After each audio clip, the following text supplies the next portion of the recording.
प्रियंका गांधी निवडणूक रिंगणामध्ये उतरण्याची शक्यता, रायबरेलीमधून निवडणूक लढवणार सूत्रांची माहिती। तर राहुल गांधी वायनाडसह अमेठीतून सुद्धा निवडणूक लढण्याची शक्यता।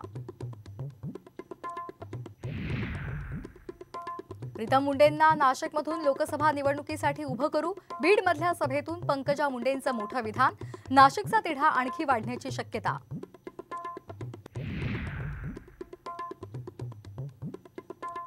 विशाल पाटील यांच्यावर निलंबनाची टांगती तलवार, सांगलीमध्ये आज पृथ्वीराज चव्हाण, थोरात, पटोले यांची विश्वजित कदमांसोबत महत्त्वाची बैठक।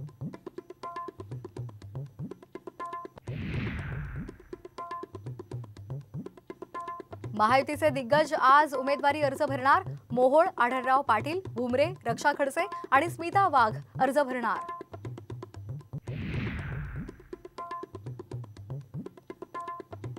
येत्या 30 एप्रिलला माळशिरसमध्ये पंतप्रधान मोदींची सभा, माढ्यातून निंबाळकरांना बूस्ट मिळणार। अभिनेत्री तमन्ना भाटिया अडचणीमध्ये, 2023चा IPL फेअर प्लेअरवर प्रसारित केल्याप्रकरणी चौकशीला हजर राहण्याचे आदेश।